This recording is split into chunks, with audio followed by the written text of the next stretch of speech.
Bismillahirrahmanirrahim. Assalamualaikum warahmatullahi wabarakatuh. Waalaikumsalam warahmatullahi wabarakatuh. Alhamdulillahi rabbil alamin. Wahdahu wassalatu wassalamu ala asrofil anbiya wal mursalin wa ala alihi wa sahbihi ajma'in, amma ba'd. Puji dan syukur marilah kita sama-sama panjatkan kehadirat Allah Subhanahu wa ta'ala yang telah memberikan kita nikmat, kesempatan dan kesehatan sehingga masih dapat lagi kita melangkahkan kaki kita menuju yang tepat, insyaallah diberkahi Allah Subhanahu wa ta'ala dalam rangka thalabul ilmi. Salawat dan salam marilah kita sama-sama sanjungkan kepada junjungan alam yakni Nabi besar Muhammad sallallahu alaihi wasallam yang telah membawa kita dari alam kezaliman, dari alam kemunafikan menuju alam yang terang benderang, yakni minaz zulumati ilan nur, dikasih iman dan keislaman. Untuk itu selayaknya kita mengirim harum-haruman kepada beliau yang berlafazkan Allahumma salli ala sayyidina Muhammad wa ala ali sayyidina Muhammad. Semoga kita mendapat sahabatnya nanti, amin amin ya rabbal alamin. Yang kami hormati ketua dan jajarannya yang tidak bisa kami sebutkan satu persatu, insya Allah kita semua dalam lindungan Allah Subhanahu wa ta'ala. Selanjutnya kami hormati ibu-ibu yang sama juga, saya tidak bisa menyebutkan satu persatu, insya Allah masih tetap dalam lindungan Allah Subhanahu wa ta'ala. Baik, kita lanjutkan kembali kajian hadis yang ada dalam kitab Arba'in Nawawi. Pada sebelumnya sudah kita bahas hadis pertama. Masih ada yang ingat gak? Kira-kira hadis pertama itu berkaitan dengan hadis apa? Masih ada yang ingat? Hadis pertama dalam kitab Arba'in Nawawi. Hadis tentang apa tuh? Waduh, pada lupa semua. Hadis tentang niat. Nah, jadi hadis pertama dalam kitab Arba'in Nawawi telah menjelaskan tentang hadis tentang niat. Oke, ada yang hafal nggak? Kalau ada yang hafal, tadi rencana mau kasih hadiah saya hari ini. Iya, ada yang hafal. Oke, baik, nggak apa-apa. Oke, kita lanjutkan hadis yang kedua. Nah, hadis kedua ini ada 3. Nah, di hadis kedua itu ada 3. Yang pertama menjelaskan tentang iman, yang kedua menjelaskan tentang Islam, yang ketiganya menjelaskan tentang tauhid. Nah, kita bacakan dulu hadisnya. Masya Allah, ini hadis yang paling panjang nih. Ya, hadis kedua, hadis ke-6 itu hadis yang lumayan panjang. Nah, saya bacakan dulu hadis-hadisnya. Dimulai dari sanadnya dulu. Nah, sebelumnya kemarin saya sudah menjelaskan apa itu sanad. Apa itu sanad?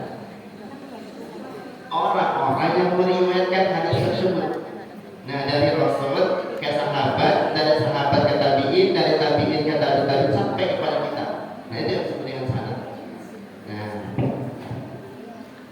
Nah, hadis kedua ini saya ambil dari kitab Sunan Nasa'i. Nah, bab tentang Islam. Saya contohkan dulu. Nanti mungkin bunda-bundanya bisa mengikuti. Bismillahirrahmanirrahim. Akhbarana Ishaq bin Ibrahim. Qala. Sama-sama. Sama-sama kita contohkan. Bismillahirrahmanirrahim. Akhbarana Ishaq bin Ibrahim. Qala haddatsana Nadr bin Sumail qala nabba'ana Kahmasu bin Husain. Kahmasu. Nah, Kahmasu bin Hasan. Kebanyakan ya? Oh, baik. Ya, baik. Salah lagi. Nah, berarti perkata nih. Saya catat ini sebagai perkata. Saya dari lagi dari awal.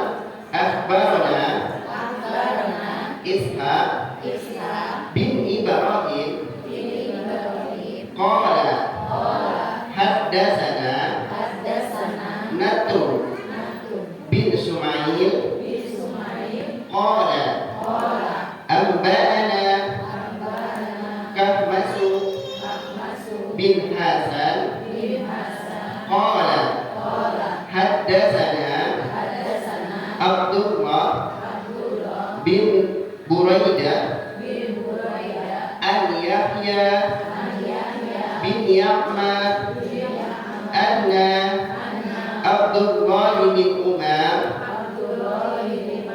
qala haddatsani Umar Khattabi qala bainahuma nahnu inda Rasulillahi sallallahu alaihi wasallam data yaumin ittala'a alaina rajulun syadidun bayadid thiyab syadidun sawadis sa'ad la yara alaihi atharus safar wala yaqribuhu minna ahada hatta jalasa ila Rasulillahi sallallahu alaihi wasallam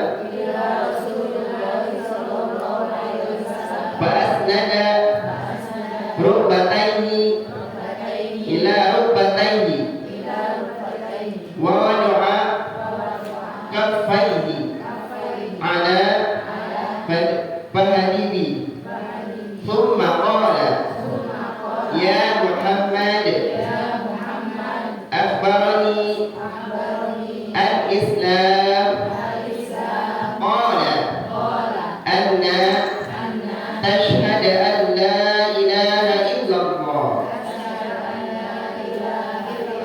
wa anna Muhammadar Rasulullah wa tuqimas shalah wa tu'tiyaz zakah wa tasumu ramadana wa tuhajjal baiti in istata'a ilaihi sabila qala sadaqta wajibna ilaihi yas'aluhu wa yusaddiquhu thumma qala akhbarani 'anil iman qala an tu'minu billah wa malaikatihi wa kutubihi wa rusulihi wal yawmil akhir wa qadar kullihi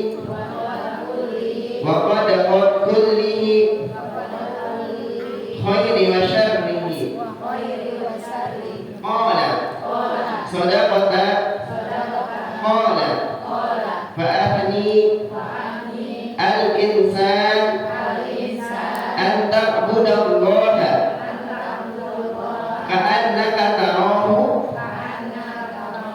fa in lam takun tarahu fa innahu yaraka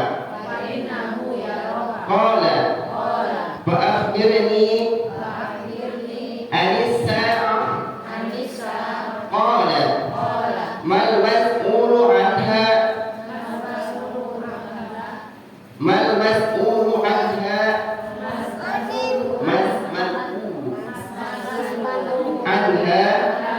bi'a'lama minas sa'il. Qala akhbarani an amaratiha an amaratiha an amaratiha. Qala talidal amatu rabbataha wa antara al-hufata al-urata alata dia as-sa'i yatatawaluna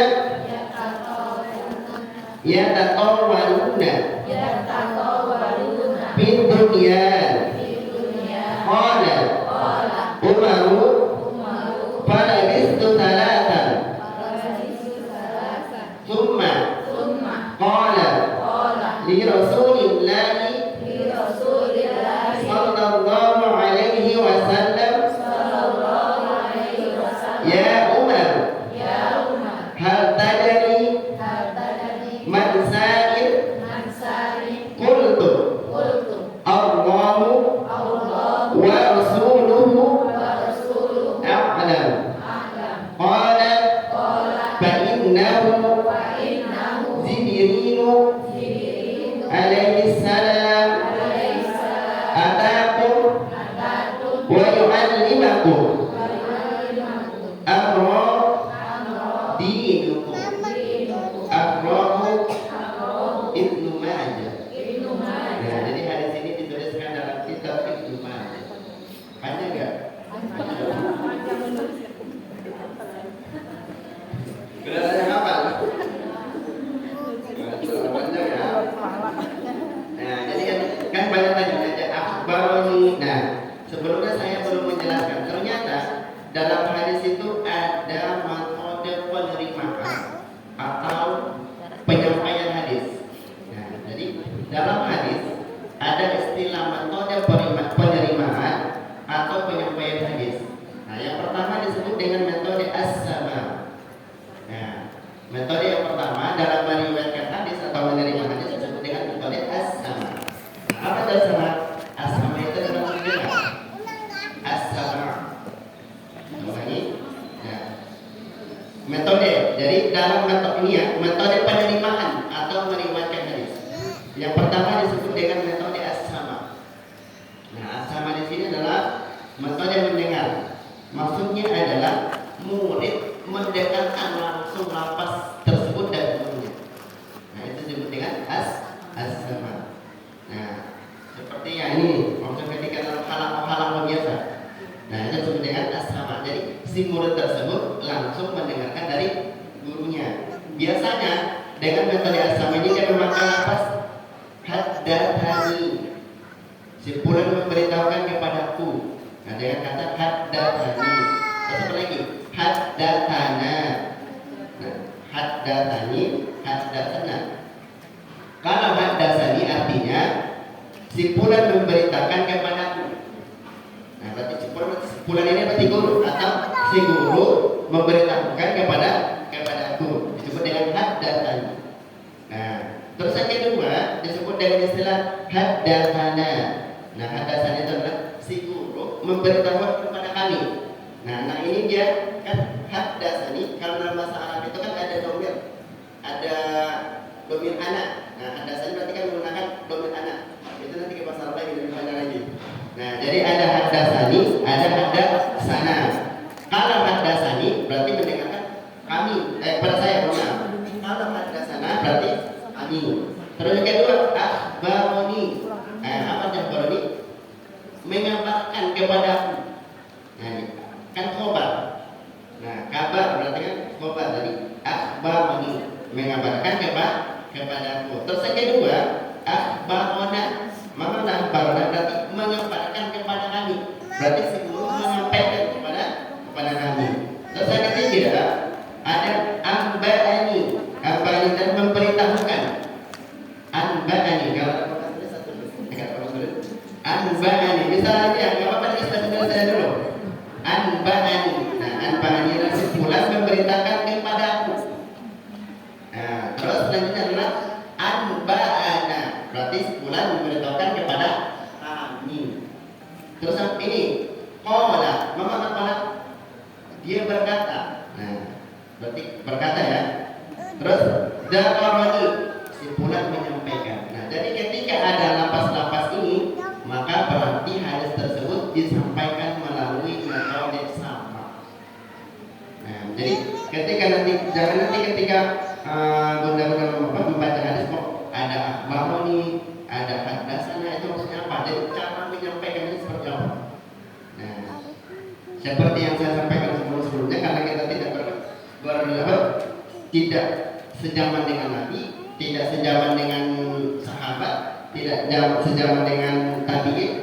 Nah, maka untuk mendapatkan hadis itu yang melalui ya kita hadis. Itu yang pertama.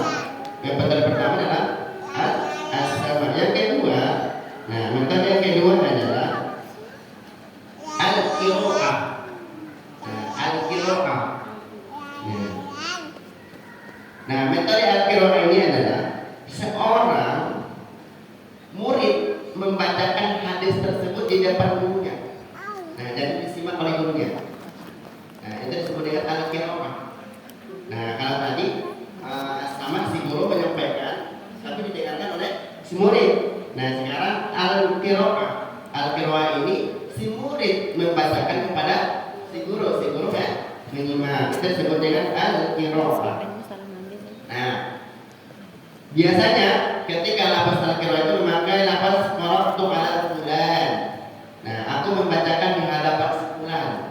Nah, bisa juga dengan quri'a 'alaihi. Nah, saya membacakan kepadanya.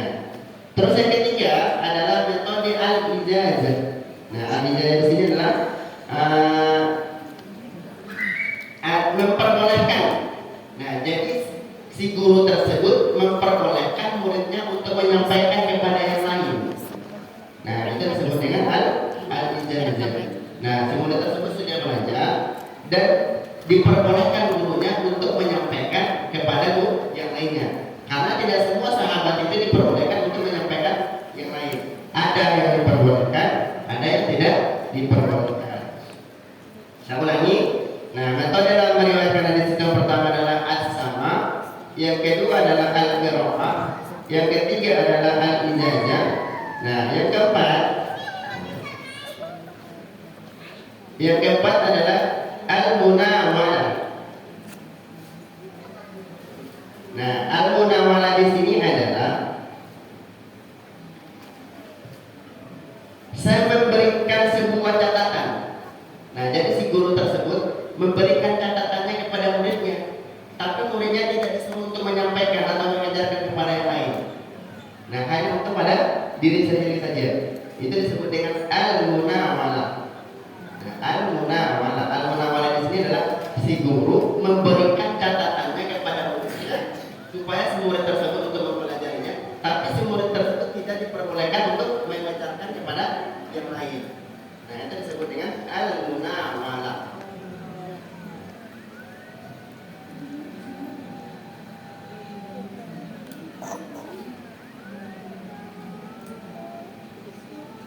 Nah, yang kelima adalah al-mukatabah. Nah, al-mukatabah.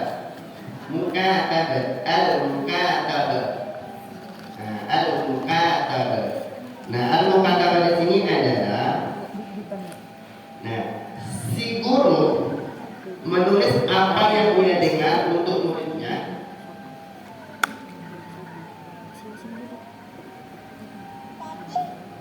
Nah, si guru menulis apa yang dia dengar untuk muridnya, baik yang hadir maupun yang tidak hadir dalam majelis. Nah, si guru menulis apa yang dia dengar untuk muridnya, yang hadir atau yang tidak hadir di majelis, lalu dia berikan kepada muridnya tadi. Nah, jadi dia tulis dulu, kira-kira ini perlu untuk murid saya nih. Nah, dia tulis, baru dikasih kepada muridnya. Itu disebut dengan al-mukatabah. Terus selanjutnya adalah metode al-iflam.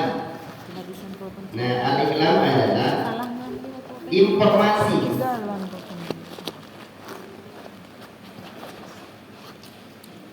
Yang selanjutnya adalah al-iklam. Nah, al-iklam di sini adalah pemberitahuan seorang guru kepada muridnya bahwa hadis tersebut didengarkan dan tidak diperbolehkan untuk mengedarkan atau meriwayatkan. Hanya pemberitahuan oleh ini hadis ini pernah saya dengarkan dari guru saya. Nah itu aja, hanya informasi. Jadi guru hadis ini pernah saya dengarkan dari guru saya. Hanya sebatas informasi saja. Kenapa tidak diperbolehkan untuk menyampaikan? Yang namanya informasi ada kalanya betul, ada kalanya tidak betul. Nah, yang selanjutnya adalah metode al-wasyiyah.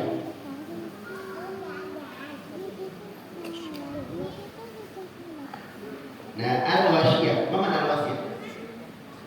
Wasiat. Nah, al-wasyiyah, ternyata ada juga metode al-wasyiyah, wasiat. Nah, maksudnya gimana?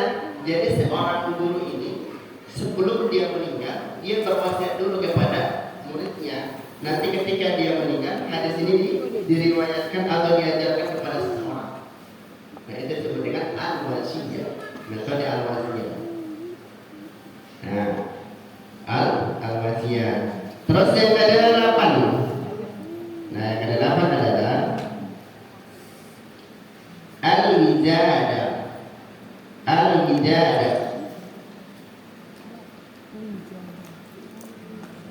Nah, al-wijadah di sini adalah seseorang mengambil tulisan dari temannya. Apa ya? Mencontek, bukan mencontek. Kalau jadi udah dia meminjam catatan gurunya, catatan muridnya. Tapi untuk diriwayatkan. Maka itu disebut dengan al-wijadah. Al-wijadah. Wijadah. Iya. Al-wijadah. Nah, jadi ada 8 metode dalam penerimaan hadis atau mengejarkan hadis. Nah, metode yang paling tinggi adalah metode sama dan al-qiraah. Itu pasti kuat. Kenapa? Karena langsung didengarkan dari guru. Kalau yang lain kan informasi, yang namanya informasi kadang betul, kadang tidak. Terus yang lain al-wijadah, mengambil tulisan. Yang namanya tulisan barangkali ada yang tertinggal.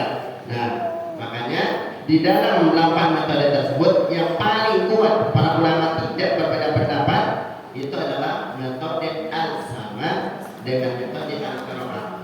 Itu paling kuat. Kenapa paling kuat? Karena dia langsung mendengar dari gurunya hadis tersebut. Ya, yang umpamanya kalau dari gurunya ya berarti ya oke, guru tersebut berbohong.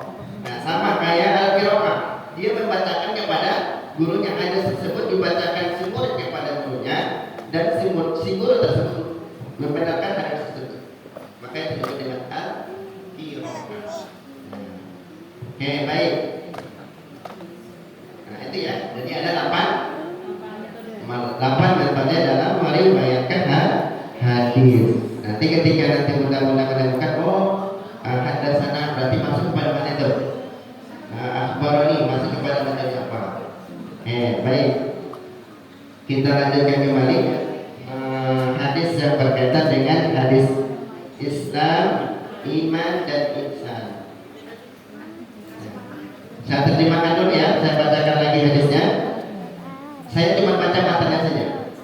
Al-Umar radhiyallahu anhu aidan qala bainahuma nahnu julusan inda Rasulillah sallallahu alaihi wasallam dzata yaumin ittala alaina rajulun shadidul bayadi thiyab shadidus sawadis la yara alaihi athar as-sabab wa la yuqrabu minna ahad hatta jalasa ila nabi sallallahu alaihi wasallam fa asnada rukbatayhi ila rukbatayhi wa raqafayhi ala fahidahi wa qala ya Muhammad akhbarani 'anil Islam qala Rasulullah sallallahu alaihi wasallam al-Islamu an tashhada an la ilaha illallah wa anna Muhammadar Rasulullah wa tuqimas shalah wa tuzakatiz zakat wa tasuma Ramadan وتهدي البيت إن استطاع إليه سبيلا. قال صدقت. فجبنا له يسأله ويصدقه. قال أخبرني عن الإيمان. قال أن تؤمن بالله وملائكته وكتبه ورسله واليوم الآخر وتؤمن بالقدر خير وشره. قال صدقت. قال أخبرني عن الإحسان. قال أن تعبد الله كأنه تراه فإن لم تكن تراه فإنه يراك. قال فأخبرني عن الساعة. قال مسؤول عنها بأعلم من السائل. قال أخبرني عن أمارتها. قال أن تجد الأمر ربتها وأن ترى الحفاة ورضوا على قراءة الشيء ويطاولون بالبنيان. ثم انطلق فلبثت مليا. ثم قال يا عمر أتدري من السائل؟ قلت الله ورسوله أعلم. قال فإنه جبريل أتاكم يعلمكم دينكم. Nah, sama masih riwayatnya sahabat yang meriwayatkan hadis ini masih sama dengan sebelumnya. Masih ada yang ingat hadis sebelumnya siapa yang meriwayatkan dari 3 sahabat? Hadis tentang dia siapa sahabat yang meriwayatkannya?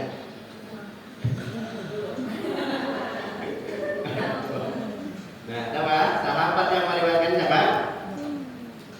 Umar bin Khattab. Nah, ternyata hadis itu juga sama diriwayatkan oleh Umar bin Khattab. Nah, suatu hari, nah ini Umar bin Khattab berkata, suatu hari kami duduk dekat Rasulullah SAW. Nah, ternyata Rasulullah sama dengan seperti yang manusia. Nah, jadi Rasulullah itu bersama seperti manusia, kumpul dengan sahabatnya, berbincang-bincang dengan sahabatnya, akrab dengan sahabatnya dan lain sebagainya. Tiba-tiba muncullah seorang laki-laki. Tiba-tiba nih, lagi ngumpul-ngumpul nih. Tiba-tiba muncullah seorang laki-laki mengenakan pakaian sangat putih dan rambutnya hitam sekali. Nah, tiba-tiba Rasul dan sahabatnya lagi ngumpul. Tiba-tiba ada laki-laki. Laki-laki ini adalah dia memakai baju yang putih dan rambutnya sangat hitam sekali. Nah, hitam sekali berarti kalau hitam sekali berarti hitam banget berarti. Nah, tak melihat tanda-tanda bahwa bekas perjalanan jauh. Nah, kenapa? Karena kalau perjalanan jauh yang namanya kan kalau di Arab itu kan padang pasir. Nah, kalau perjalanan jauh dia si sahabat si laki-laki terus menggunakan pakaian putih, otomatis kan terlihat debu kotornya. Nah, itu tidak. Nah, perjalanan dan tidak ada seorang pun kami yang mengenalnya dan semua para sahabat tidak ada yang kenal pada si laki-laki tersebut. Nah, kira-kira siapa? Enggak? Nah, ternyata nanti ketika di hadis ini baru ketemu siapa ternyata laki-laki tersebut. Nah, atau mungkin paling kalau Bunda mau apa? Saya kasih PR untuk pertemuan berikutnya. Paling kan ada sampainya. Paling mungkin 3 kali pertemuan. Nah, jadi pada pertemuan berikutnya yang bisa menjawab siapa laki-laki tersebut saya kasih. Laki-laki yang dimaksud dalam tersebut. Kan tiba-tiba nih, tiba-tiba para sahabat Rasul dan sahabat Umar, tiba-tiba ada laki-laki yang menggunakan pakaian putih dan rambut hitam, tapi tidak ada yang mengenalinya. Tiba-tiba dia muncul. Nanti ada jawabannya sebenarnya tapi di akhir hadis. Barangkali Bunda penasaran mencari-cari yang apa. Nah, apa maksudnya di sini? Nah, maksudnya di sini adalah para ulama memakai putih di sini adalah bahwa ini adalah adab dalam menuntut ilmu. Nah, jadi ditafsirkan berpakaian putih dan berambut hitam itu adalah kenapa? Kenapa? Enggak, yang berpakaian putih itu malaikat Jibril. Saya nggak tahu sekarang. Nah, apa maksud dari berpakaian putih itu adalah adab ketika menuntut ilmu. Jadi ketika ada menuntut ilmu itu adalah harus menggunakan pakaian yang bagus, bukan sebaliknya, bukan yang warna putih. Nah, jadi ketika dalam ini kan masih dalam tolong ilmunya. Nah, ketika dalam wudhu itu adalah maka ya kalau bisa disunahkan untuk yang mandi menggunakan baju yang paling bagus, bukan paling mahal ya, bukan paling mahal. Jangan kita salah artikan oh paling bagus berarti saya harus pakai baju yang paling mahal, berarti enggak. Yang penting adalah bersih. Nah putih itu melambangkan apa? Bersih. Nah sama. Nah hitam. Nah dari rambutnya hitam. Nah apa maksudnya adalah hakikat enggak harus enggak penuh apa namanya itu? Ya ketika mau menuntut ilmu itu memang harus bersih. Terus kan kalau habis mandi itu kan biasanya masih kayak berminyak. Nah jadi gitu. Nah jadi ketika menuntut ilmu juga dari sini. Nah maksudnya nanti di sini adalah fikul hadis. Nah fikul hadis itu adalah hukum. Nah jadi fikih itu mengambil dari hukum itu dari hadis Nabi. Nah dari sini masuk belajar fikul hadis. Nah apa fikih yang kita ambil dari sini adalah maka disunahkan. Nah jadi fikihnya nih masuk fikihnya. Jadi disunahkan bagi kita ketika dalam menuntut ilmu untuk memakai pakaian yang bersih. Disunahkan untuk memakai wangi-wangian. Disunahkan apa lagi? Untuk mandi dan lain sebagainya. Terus yang selanjutnya adalah ketika seorang tersebut datang nih, sahabat yang tadi tiba-tiba datang kepada Rasulullah, tiba-tiba yang laki-laki ini datang menjumpai Rasulullah dan bertanya kepada Rasulullah. Apa yang dia tanya? Nah, ketika pada zaman dahulu ketika dalam thalabul ilmu itu mereka itu sangat rapi. Rapi itu adalah ketika dalam majelis-majelis ilmu itu seperti duduk antara dua sujud. Duduk sesaat awal ya. Nah, seperti ini. Ya. Biasanya para sahabat harus seperti ini. Nah, apakah kita seperti enggak? Enggak kuat. Tapi masih ada pesantren-pesantren yang memakai ciri khas ulama tersebut. Masih ada. Apalagi kalau mungkin bunda-bunda pernah dengar pondok pesantren Sulaimaniyah Turki. Itu mereka duduknya tuh pembelajaran dari Allah sampai seperti itu. Nah, itu dari mana? Dari zaman awal seperti itu. Ketika Rasul itu ketika dalam itu duduknya adalah meningkat dengan kepala dengan duduk tadi ini belajar awal. Nah, terus selanjutnya adalah dalam hadis tersebut ada laki-laki yang memakai busana berbaju putih dan berambut hitam. Nah itu dijelaskan adalah putih disebutkan adalah ketika udah dapat tadi ya. Nah, ketika kita dalam thalabul ilmu maka disunahkan untuk wangi-wangian, memakai busana yang bersih dan lain dan sebagainya. Tiba-tiba si laki-laki tersebut bertanya kepada Rasulullah, wahai Rasulullah. Nah apa katanya? Nah, beritahu aku tentang Islam. Faqala ya Muhammad. Nah, laki-laki tersebut berkata, ketika Rasul duduk seperti ini, tiba-tiba yang laki-laki tersebut datang ke depannya. Nah, tiba-tiba si laki-laki tersebut datang ke depannya dan bertanya, wahai Rasulullah, beritahu aku tentang Islam. Nah, apakah itu Islam? Nah, Rasulullah menjawab, Islam itu adalah an tashhada la ilaha illallah wa anna Muhammadar Rasulullah wa tuqimas shalah wa tu'tiyaz zakat wa tasum Ramadan wa tuhajjul baiti in istata'a ilaihi sabila. Nah, Islam itu adalah aku bersaksi bahwa tiada Tuhan selain Allah dan Muhammad itu utusan Allah, mendirikan sholat, menunaikan zakat, puasa pada Ramadan, naik haji bagi orang yang mampu, itu yang biasa. Nah dari sinilah awal mulanya hukum Islam, dari hadis ini. Nah jadi Islam itu apa? Bersaksi bahwa tidak Tuhan selain Allah dan Nabi Muhammad utusan Allah. Yang kedua mendirikan sholat. Yang ketiga membayar zakat. Yang keempat puasa pada bulan Ramadan. Yang kelima naik haji. Nah inilah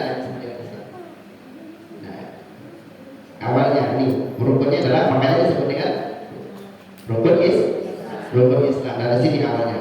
Nah, yang pertama adalah kita bersaksi. Islam itu adalah bersaksi bahwa Nabi Muhammad bahwa tiada Tuhan selain Allah. Nah, di sini kan antashhada. Nah, aku bersaksi. Nah, bersaksi di sini apakah bisa? Biasanya kita bersaksi kan karena kita melihat. Nah, ketika berkaitan dengan persaksian, karena kita tidak melihat langsung oleh Allah, maka akan muncul keimanan. Nah, muncul keimanan dan keyakinan karena antashhada, aku bersaksi. Yang namanya bersaksi nih, kira-kira itu dijadikan mudah-mudahan dijadikan saksi. Kalau tidak melihat, kira-kira mau nggak? Enggak. Nah, sama halnya yang ini. Antashhada, aku bersaksi bahwa tiada Tuhan selain Allah. Nah, ketika kita berkaitan dengan ini, maka kita harus punya keimanan dan keyakinan. Kalau tidak punya keimanan dan keyakinan, mustahil kita mau bersaksi. Kenapa? Karena kita tahu pihak langsung. Karena Allah itu kan gaib. Nah, jadi ketika berkaitan dengan kata tashhada, nah tashhada itu kan persaksian, maka itu berkaitan dengan keimanan dan keyakinan. Kenapa? Karena di sini kita bersaksi bahwa tiada Tuhan selain Allah. Antashhada la ilaha. Ha ini kan ada ha. Nah, itu maksudnya adalah fungsi dari hadis itu adalah hadis itu menunjukkan bahwa tidak ada yang sama. Nah, tidak ada yang lain. Hanya satu-satunya. Nah, jadi la ilaha. Hadis itu kan itu maksudnya adalah tidak ada yang lain, hanya satu-satunya. Berarti kalau hanya satu-satunya berarti ya itu pilihan. Nah, jadi antashhada an la ilaha illallah. Nah, aku bersaksi bahwa tiada Tuhan selain Allah. Wa anna Muhammadar Rasulullah. Dan Nabi Muhammad adalah utusan Allah. Enggak cukup, harus dia berdependen. Tidak cukup kita bersaksi kalau kita tidak percaya bahwa Nabi Muhammad itu utusan Allah, enggak cukup. Harus bersampingan. Nah, Allah dulu, baru Rasul. Nah, yang pertama atau disebut dengan apa? Kalimat apa ya? Syahadatain. Kalau syahadat, asyhadu an la ilaha illallah. Ini kan ada dua nih, syahadatain. Nah, disebut dengan kalimat asyhadatain. Nah, kenapa dua kali syahadat? Kalimat yang pertama adalah asyhadu an la ilaha illallah. Kalimat kedua adalah asyhadu anna Muhammad Rasulullah. Makanya disebut dengan kalimat syahadatain. Nah, itu yang pertama. Yang kedua, wa tuqimas shalah. Nah, wa tuqimas shalah di sini adalah mendirikan salat. Nah, salat. Nah, apa arti salat? Menurut fikih, salat dalam bahasa adalah doa. Oke, menurut istilah. Menurut istilah apa tuh salat? Menurut istilah apa? Suatu pekerjaan yang dimulai dari niat terus diakhiri dengan salam terus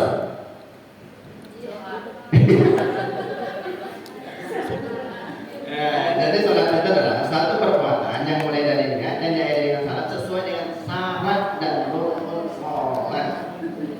Nah, harus ada rukunnya, ada syaratnya. Kayak pertanyaan kedua, apa beda rukun dengan syarat? Kita tahu kan rukun sholat, syarat sholat, apa bedanya? Nah, apa itu rukun? Apa itu syarat? Apa?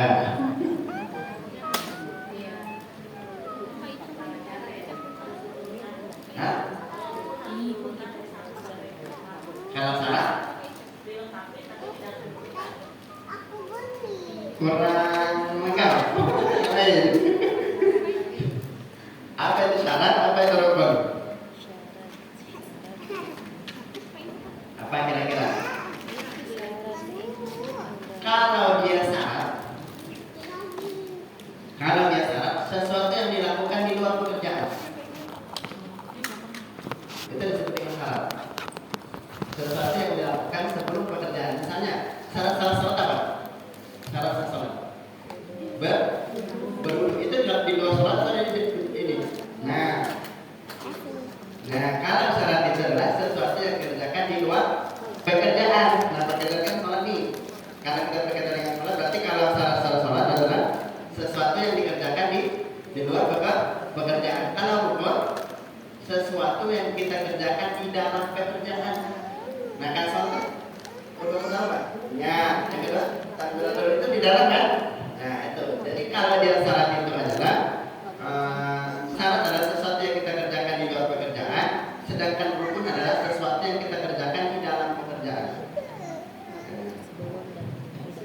Ya, karena di sini berkaitan dengan sholat, maka nanti tidak berkaitan dengan fikih. Nah, ada berapa syarat sholat? Syarat sholat. Nanti nggak apa dibahas di fikih saja. Nah, terus yang kedua adalah yang pertama tadi kan Pak, syahadatain. Jadi ketika ditanya Islam apa sih Islam itu? Nah, ketika ditanya apa Islam itu jawabannya adalah antasyhadu an la ilaha illallah wa anna muhammadar rasulullah wa tuqimas shalah wa tuzakatiz zakat. Yang ketiga adalah menunaikan zakat. Nah, yang ketiga adalah menunaikan zakat. Nah, zakat di sini terbagi menjadi dua. Yang pertama zakat fitrah, yang kedua zakat mal. Apa beda zakat fitrah dengan zakat mal?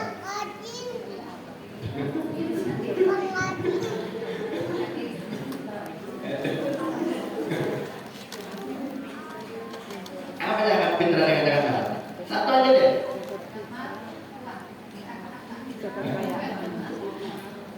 Kalau zakat fitrah mensucikan diri. Kalau zakat mal mensucikan atau lebih simpelnya, kalau zakat harta boleh kapan saja aja. Kalau zakat fitrah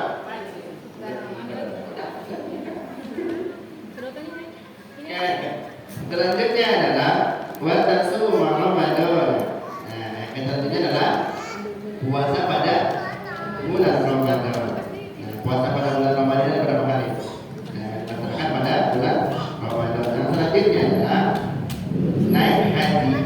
Naik haji ke Mekah bagi orang yang mampu. Jadi ketika ditanya apakah itu Islam, Islam itu adalah asyhadu an la ilaha illallah wa anna muhammadar rasulullah. Terus tuqimas shalah wa atuz zakat wa tasuma Ramadan wa tuhijjul baiti man istata'a ilaihi sabila. Itulah makna dari Islam. Atau bisa juga ini kan menurut ini menurut hadis maka Islam itu, atau kalau dalam bisa juga agama yang dibawa oleh Nabi Muhammad SAW. Sampai sini ada yang mau ditanyakan? Satu blok ini dulu, satu blok apa dulu tentang Islam. Besok insya Allah tentang iman, terus tentang Islam. Ya, kalau tidak ada kita baca lagi hadisnya, ya, insya Allah saya sampaikan lagi hadisnya.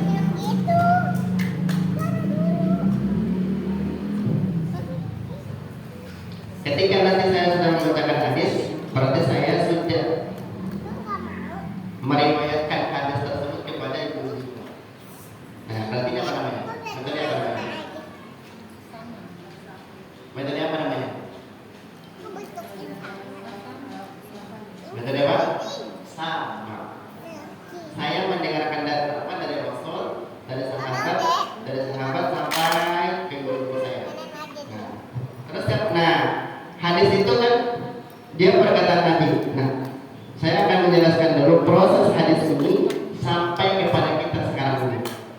Nah, proses hadis ini sampai kepada kita. Yang pertama adalah dari Rasul. Nah, proses yang jalan hadis ini sampai kepada kita. Yang pertama adalah dari Rasul. Yang kedua, Rasul mengajarkannya kepada sahabatnya. Siapa nama sahabatnya? Umar bin Khattab. Yang pertama adalah dari Rasul. Kemudian Rasul mengajarkan kepada muridnya atau kepada sahabatnya, yang itu adalah Umar bin Khattab. Umar bin Khattab lagi punya murid. Nah, Umar bin Khattab punya murid, namanya adalah Abdullah bin Umar. Abdullah bin Umar nama muridnya lagi.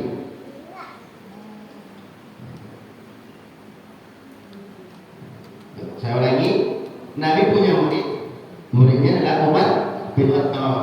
Umar bin Khattab punya muridnya adalah Abdullah bin Umar. Nah, terus Abdullah bin Umar punya murid lagi. Nah, siapa muridnya? Namanya adalah Yahya bin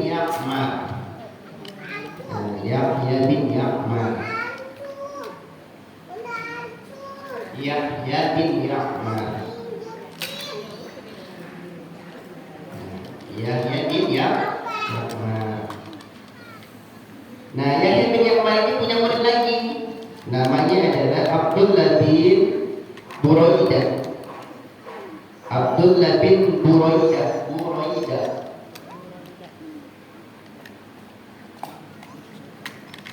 Abdullah bin Buraidah ini juga punya murid. Namanya adalah Kahmas bin Hasan. Kahmas bin Hasan. Nah, Kahmas bin Hasan punya murid lagi. Siapa namanya? Nadri bin Shumail. Nadri bin Shumail. Nadri bin Shumail juga punya murid. Namanya adalah Ishaq bin Ibrahim.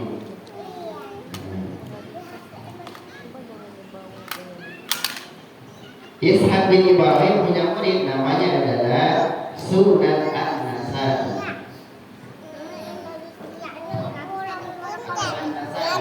An-Nasai aja. Sunan itu kan nama kita. An-Nasai. Nah, itulah proses hadis tersebut sampai kepada kita. Nah, karena An-Nasai dia terakhir periwayatnya, yang meriwayatkan murid terakhir, maka An-Nasai menulis hadis tersebut di dalam kitabnya Sunan An-Nasai. Nah, makanya kita jumpai hadis tersebut di dalam kitab tersebut ini. Nah, gitu proses hadis itu sampai kepada kita. Gak mau apa? Karena kita akan bertemu dengan Nabi. Jadi adalah dalam hadis itu ada ada matan, ada sanad, ada mukharrij. Nah, kalau dia sanad tadi orang-orang yang meriwayatkan ini, orang-orang yang meriwayatkan hadis-hadisnya itu disebut istilah sanad. Nah, ada pun matan, isi dari hadisnya. Nah, isi dari hadisnya apa tadi? Antum mina billah wa malaikatuhu, itu hadisnya. Itu disebut dengan matan hadis. Terus yang ketiga disebut dengan mukharrij. Mukharrij itu adalah orang yang menulis hadis tersebut di dalam suatu kitab. Nah, disebut dengan An-Nasai. Jadi setiap hadis itu ada yang tiga itu. Yang pertama adalah sanad, yang kedua adalah matan, yang ketiga adalah mukharrij. Nah, kalau sanad orang-orang yang membawa hadis tersebut sampai kepada kita. Kalau matan isi dari hadis tersebut. Kalau mukharrij orang yang menulis hadis tersebut dalam suatu kitab. Nah, gitu ya. Jadi makanya sampai sekarang kita menemukan hadis tersebut. Karena kita menemukan di dalam kitab hadis. Apakah hanya kitab di dalam kitab hadis saja juga? Nah, hadis ini juga disebutkan dalam kitab Muslim, ya. Nah, ternyata hadis tersebut, hadis yang kedua ini juga diriwayatkan dalam kitab Sahih Muslim. Nah, kitab Sahih Muslim pada kitab iman. Nah, ternyata di dalam hadis itu ada kitab-kitabnya. Ada kitab berbicara tentang Taharah, ada berbicara tentang sholat, ada berbicara tentang iman dan lain sebagainya. Terus yang kedua ada dalam kitab At-Tirmizi. Nah, ternyata hadis ini juga ada dalam kitab At-Tirmizi pada kitab iman juga. Terus selanjutnya ada dalam kitab Sunan Abu Dawud. Nah, pada kitab Sunan Abu Dawud, pada kitab Sunnah. Nah, pada kitab Sunnah. Terus selanjutnya ada pada kitab Nasai, pada kitab iman. Jadi makanya kita menemukan hadis-hadis tersebut. Nah, jadi dalam hadis ini ada berapa sanadnya? Ada berapa orang? Ada berapa orang?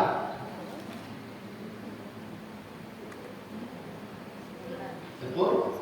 Coba dihitung bersama-sama. Yang pertama adalah Ibnu Abdullah bin Umar bin Khattab. Yang kedua Abdullah bin Umar. Yang ketiga Yahya. Yang keempat, yang kelima, keenam, ketujuh, kedelapan, An-Nasai. Ada 8 sanad. Jadi ada 8 orang. Kalau selain 8 orang itu yang meriwayatkan hadis tersebut sehingga dituliskan dalam kitab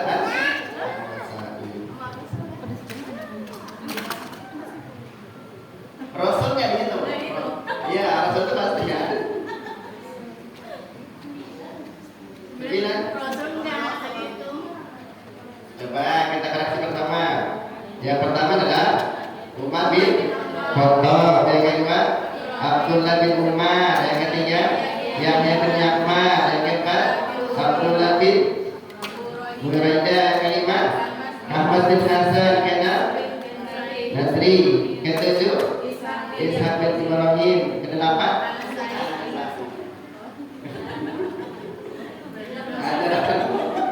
ada 8 orang. Nah, apakah cukup? Nah, ketika kita berkaitan dengan hadis, ini kan orang-orang saja. Kan dalam hadis itu kan ada hadis sahih, ada hadis hasan, ada hadis dhaif. Pernah nggak dengar hadis sahih, hadis hasan, hadis dhaif? Nah, bagaimana cara menyatakannya? Ternyata untuk mengetahui apakah hadis ini sahih atau tidak sahih, ada ilmunya juga. Ilmunya adalah disebut dengan ilmu takhrijul hadis. Nah, ilmu takhrijul hadis ini adalah ilmu yang paling rumit dalam hadis. Kan cabang ilmu hadis itu kan ada 17. Ada 17 cabang. Yang paling rumit itu adalah ilmu 2. Kalau menurut saya belajar cuma 2 paling rumit. Yang pertama adalah ilmu takhrijul hadis, yang kedua adalah ilmu ilalul hadis. Ini sangat luas. Kenapa ini? Ini kan kita tahu nih sahabat-sahabatnya. Kita harus mengetahui ini dulu. Kita buktikan dulu apakah memang kan tadi Abdullah bin Umar dia punya murid Abdullah bin Umar. Kita cek dulu di kitab apa memang betul Abdullah bin Umar mempunyai murid itu. Atau apakah terus yang kedua apakah Abdullah bin Umar itu mempunyai guru itu atau mempunyai guru Abdullah bin Umar bin Khattab. Jadi harus cek dulu kebenarannya. Jadi untuk mengetahui hadis tersebut apa yang sahih atau tidaknya, maka kita harus teliti dulu lebih dalam. Nah, dengan menggunakan ilmu takhrijul hadis. Nah, kita kan udah tahu nih orang-orangnya. Nah, kita teliti dulu dalam kitab. Apa nama kitabnya? Namanya adalah untuk membahas tentang itu adalah namanya kitab Tahdzibul Kamal fi Asma' wa Rijal. Nah, itu adalah berisi biografi periwayat hadis. Ada 35 jilid. Jadi orang-orang yang meriwayatkan hadis itu ada di situ semua. Lengkap. Nah, gitu ya, Bu. Nah, jadi karena memang hadis ini sangat rumit ya, makanya sampai-sampai para ulama ya membagi ilmu-ilmunya sampai 17 kitab ilmu. Karena memang rumit. Tidak serumit Al-Quran. Kalau Al-Quran lapas tidak ada pertentangan pada lapas. Semua sudah yakin dengan lapas itu. Tapi kalau hadis itu ada sanadnya diperdebatkan, matanya juga diperdebatkan. Nah, ya semoga kita selalu istiqomah untuk mempelajari hadis. Karena ketika kita mempelajari hadis adalah itu bukti kita cinta kepada Rasulullah. Kenapa? Karena hadis itu adalah perkataan apa buktinya kita cinta kepada Rasulullah dengan cara mempelajari hadis-hadis yang disampaikan oleh Nabi Muhammad SAW. Gak bisa semua hadis 40 hadis jadilah. Karena dalam hadis mengatakan siapa yang mempelajari hadis terbaik atau yang hafal baik, maka jaminannya adalah surga. Jika kita mau tidak surga oleh Allah Subhanahu wa taala. Cukup sekian karena waktunya sudah mau jam 9. Mohon maaf ketika dalam penyampaian banyak orangnya. Mohon maaf apabila ada kesalahan baik dari perbuatan maupun penyampaian. Insya Allah kita lanjutkan di pertemuan berikutnya masih berkaitan tentang hadis kedua. Ya, mohon maaf minggu sebulan yang lewat nggak masuk ya. Nah, mohon maaf itu juga karena saya masih kuliah. Kadang-kadang ya sebenarnya dosen disuruh masuk ya harus masuk. Gitu. Jadi mohon maaf nanti ke depannya umpamanya kadang bisa masuk kadang tidak. Nah, mungkin itu aja. Mohon maaf atas segala kesalahan. Wabillahi taufiq wal hidayah. Assalamualaikum warahmatullahi wabarakatuh. Waalaikumsalam warahmatullahi wabarakatuh.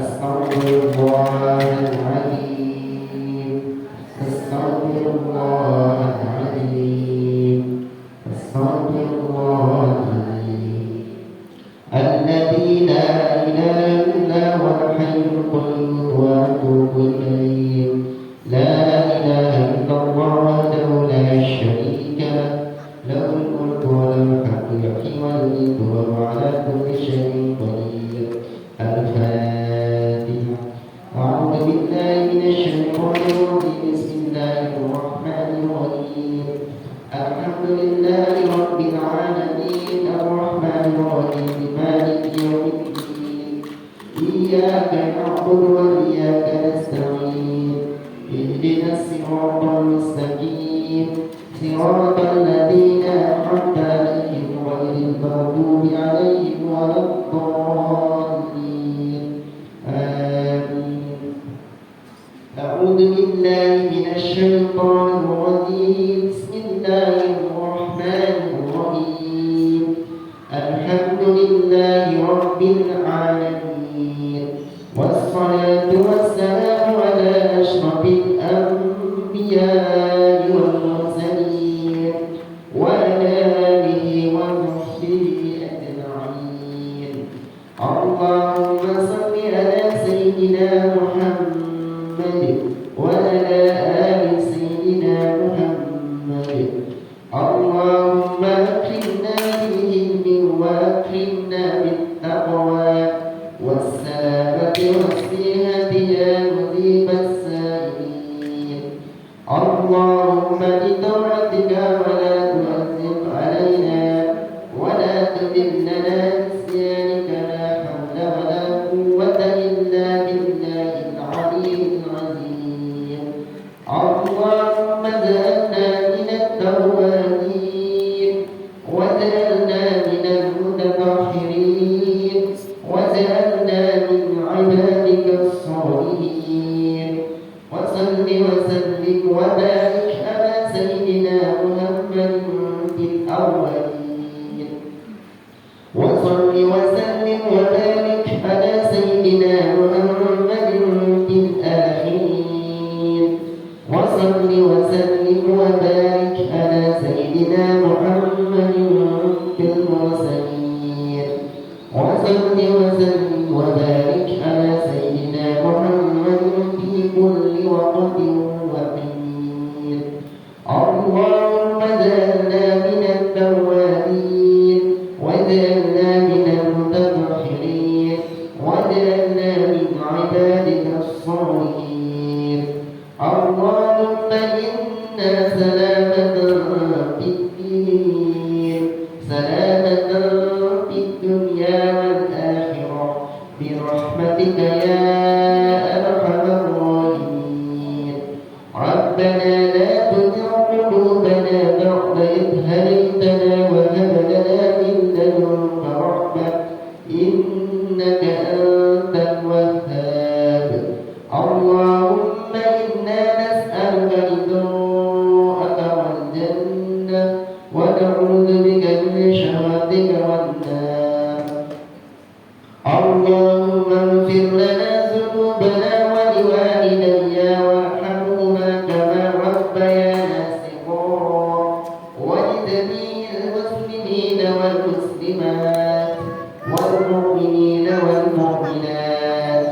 الأحياء منهم والأموات برحمتك يا أرحم الراحمين ربنا لا تزغ قلوبنا بعد إذ هديتنا وهب لنا من لدنك رحمة إنك أنت الوهاب ربنا ظلمنا وإن لم تغفر لنا وترحمنا لنكونن من الخاسرين وتب علينا إنك أنت التواب الرحيم ربنا آتنا في الدنيا حسنة وفي الآخرة حسنة وقنا عذاب النار والحمد لله رب العالمين. Assalamualaikum warahmatullahi wabarakatuh. Waalaikumsalam warahmatullahi wabarakatuh. Ini kalau mungkin kan kitabnya ini ya.